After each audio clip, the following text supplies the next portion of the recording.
Florida Keys are known for their warm waters, but now they're reaching hot tub-like conditions. A water temperature buoy at Manatee Bay in the Everglades National Park registered a high of 101 degrees Fahrenheit or 38 Celsius late Monday afternoon. It's potentially the hottest ocean temperature ever recorded. That's right, Manatee Bay in Florida has become so warm that they're literally referring to it as hot tub levels. And the water exceeded temperatures of 100 degrees, as you saw in that video. And that's been going on for 2 days in a row now. The previous record for the hottest water was recorded in 2020 in the Persian Gulf's Kuwait Bay, where temperatures reached 99.7 degrees Fahrenheit. And it's not too shocking that water temperatures are heating up because climate change has essentially contributed to record heat waves across the globe, something we've been talking about as the summer started to heat up. It's continuing.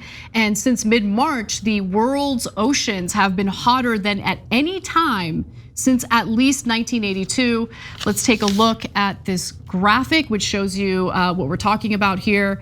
The blue line represents the average, but you look at 2023, which is represented by the red mark, or the red line, I should say. And you can see the warm temperatures or the rapidly warming temperatures as a result of the climate emergency.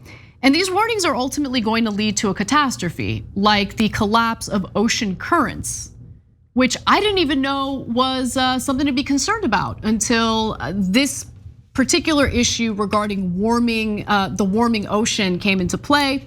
So according to NOAA, the Atlantic Meridional Overturning Circulation, or AMOC, could collapse at any point between now and 2095, even as early as 2025. Depending on what we do in response to the climate emergency. And so the current circulates warm and cool water around the globe. This graphic kind of demonstrates what I'm talking about here. And what would it mean if the currents were to collapse? Well, collapse would have severe impacts on the climate in the North Atlantic region and represent one of the most important tipping points as the planet's climate changes. Other tipping points, which represent irreversible shifts to the planet, include the melting of the Greenland ice sheet, the destruction of the Amazon rainforest, and the thawing of permafrost, Looks like we're gonna do 4 out of 4.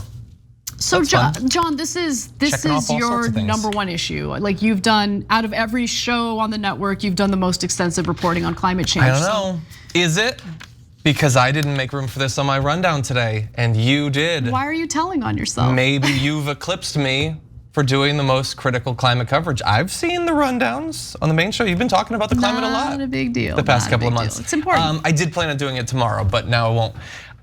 Yeah, no, important stories, obviously. I'm glad that we got the hot tub water thing though, because a lot of really like smug lefties for the last few years have been mocking Ben Shapiro for saying that if the ocean rises, you can just sell your property. And they say, yeah, who are you gonna sell it to? Hot tub enthusiasts, obviously. They're gonna get a nice soak off the coast. So maybe can it with the criticism of Ben Shapiro and focus on his Barbie review. Yeah, it's devastating. You said you weren't familiar with the possibility of that happening. Well, that implies that you weren't at a younger age paying attention to important documentaries like The Day After Tomorrow. No, I certainly was not. Because that is literally a plot point from The Day After Tomorrow, that gets shut down and that changes where like the whole areas get frozen. They, I would say, overplay the effects a little bit in severity and speed, but yeah, it would be devastating for a lot of different reasons. Like it is, I don't think enough people think about why like a place like Europe is really nice and not that cold considering how northern it is. That's a good portion of the reason why. Now, theoretically, if you didn't have this, and there's a lot of different reasons why it might happen, the overall heating as well as the diluting of the ocean by fresh water from things like the Greenland ice sheet, it basically just swamps the whole thing and shuts it down. And then a lot of areas of the world might assume or resume what you would expect in terms of climate, which I think hundreds of millions of people are gonna find to be very shocking. All right, well, luckily we have congressional lawmakers responding well and effectively to this emergency. In fact, you have congressional Republicans currently fighting pretty hard to include amendments in spending bills that would cut funding to accurately responding to the climate emergency. Let's give you the details on that.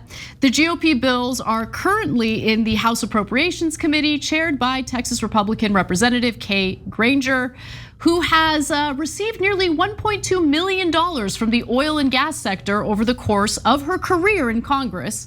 Her second largest career campaign contributor is the oil and gas industry, and she brags on her government website that she has fought to prevent spending to combat climate change. John? What you don't know about Kate Granger is something that she knows, which is that her descendants are the worst and she just wants them to suffer. Like, you might think that we have some sort of obligation to protect our kids and our grandkids, but she knows that they suck and we need to wipe them out. And that's why for just $1.2 million, she's willing to set fire to our future. And her own district, which is also grappling with the climate emergency. Oh yeah, no, they're getting wrecked right now, actually. It's Think about like, so by all the way, of the sorry to interrupt you. Like earlier this week, Cenk and I shared a story with you all about how Republicans have proposed responding to the climate emergency by planting 1 trillion trees, right?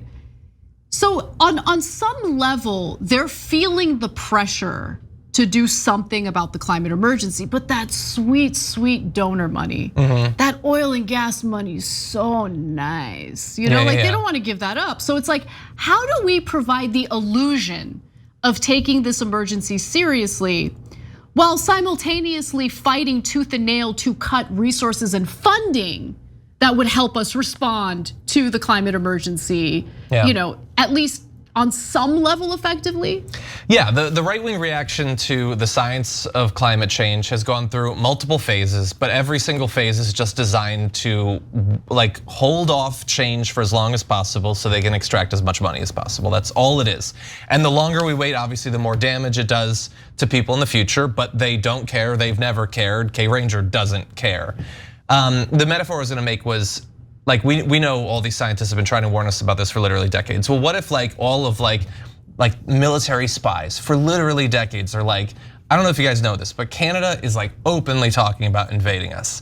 And every year they talk about it more. Can you imagine? And then you had all of these like Republican Congress people like putting into every bill, even if it has nothing to do with the military, you cannot prepare for war with Canada. You can't put a single dollar into doing anything about it. What would you think about those people if they spent generations making it so that we are as hampered as possible in dealing with the obvious Canadian threat from the north? You would consider them traitors. Right. And I guess you would do that because, well, that threat has a gun or whatever. Yeah, but if the threat is gonna wreck our coastlines and wreck our ability to produce food and literally kill workers in the streets, why do we care that they weren't shot? They're being killed anyway. Real estate is being wiped out. Why do we care that it wasn't bombed, that it was just flooded? Why don't we care that they are effectively being traitors to us and our future in the same exact way as they would if it was a military threat? Yeah, I mean, look, part of the problem is, and look, I've been noticing this trend of people kind of downplaying the impact of money in politics, which I think is kind of dumb. Because really, what is dissuading members of Congress from doing what needs to be done in response to the climate emergency, right? I mean, we all see what's happening to the planet. We see the extreme weather events. We're experiencing the droughts in the West. All of this stuff is happening right now. What is dissuading members of Congress from responding to this the way they need to respond to it? Could it be the donor money? Or honest disagreement? But they've looked at decades of climate science, they've rigorously studied it and talked to the experts, and they just don't find it convincing. Right. It could be one of those two things. Now let's get to some of the other provisions that Republicans are trying to jam into some of these spending bills. These have been added to 4 annual government spending bills. And Joe Biden has failed to issue a climate emergency declaration, something else to keep in mind. So it's not as though this is just wrongdoing by Republicans. I think that Democrats have failed to rise to the occasion as well. However, when it comes to the provisions that Republicans are forcing into some of these spending bills, they include blocking fisheries research, requiring offshore oil and gas leases while slowing wind power leases, and also defunding global climate investments. Now, more details about those provisions. A line in one bill would bar the Biden administration from spending any money on climate change fisheries research. And this comes right after tens of thousands of dead fish washed ashore in Texas, something that I think we covered, but it was a big story. I'm sure many of you remember it. And the subcommittee that originally authored the fisheries legislation is headed by Republican Representative Hal Rogers. Let's take a look at Hal Rogers and who funds his campaigns, shall we? Representative Rogers has raised more than $500,000 from the mining industry over the course of his career and $390,000 from the oil and gas industry, but I'm sure that that did nothing to influence his lawmaking decisions here. Let me continue. Republicans are also working hard to slow the shift to clean energy. The legislation contains a provision mandating none of the funds made available by this act may be used to consider or incorporate the social cost of carbon. The bill also permanently rescinds $1.3 billion in grant funding under the Clean Air Act to mitigate the effects of air pollution. That's not even climate change stuff. That's literally just gunk in the air killing people. Yep.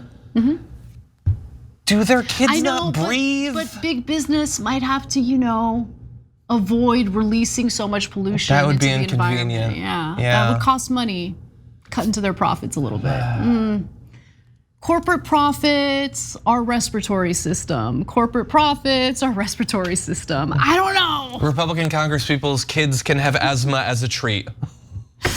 Now, lastly, the bill also prohibits, no, I've got more on that, sorry. So the Department of Interior funding bill has been spearheaded by Representative Mike Simpson, a Republican from Indiana, who has received nearly $900,000 in campaign contributions from electric utility interests during the course of his career, as well as roughly $440,000 from oil and gas industry donors. In the last few years, climate intensified wildfires have caused billions of damage in Simpson State. And I'm gonna pause for a second. Investment. Quite an investment. Look, the thing is, this all makes sense now because pushing for nuclear power, which is like a clean source of energy, right, has always kind of been associated with the Republican side of the aisle.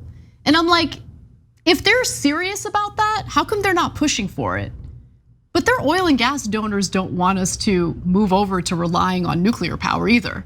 Well, theoretically, they wouldn't want to replace with literally anything. So they're just full of crap. They don't support any response to the climate emergency. No, not, and again, it's not even like you lefties are saying that we should take corporate profits and we should ignore that and we should focus on climate gains or environmental gains. Because again, this isn't just about the climate. This is about toxins in the water and the air and the ground and all that. This is, at a certain point, the wildfires that blanket the entire American South in like a cloud of smoke is not just a climate thing, it's an immediate problem too. But it's not really that. Because if you were to take the climate crisis seriously and the environmental crisis generally seriously, you could stimulate all sorts of economic activity. Switching over to clean renewable energy would be a big investment with potentially big returns. Becoming some sort of international leader in producing either wind turbines or solar panels or electric cars could be massive for American industry. It's not about the environment versus industry, it's about the industry they care about versus any threat to it. Like you could potentially make so many jobs and so much money off of taking all this stuff seriously. It's all about protecting current fossil fuel companies to the detriment of humanity. Like that is literally what is happening right now. And the short-sighted nature of our congressional lawmakers, particularly the right on this particular issue, is so disheartening, so discouraging, and I think just says something negative about human nature. The inability to think about the long-term consequences of the actions these members of Congress are taking as we speak. Thanks for watching The Young Turks, really appreciate it. Another way to show support is through YouTube memberships. You'll get to interact with us more. There's live chat emojis, badges. You've got emojis of me, Anna, John, JR. So those are super fun. But you also get playback of our exclusive member-only shows and specials right after they air. So all of that, all you gotta do is click that join button right underneath the video. Thank you.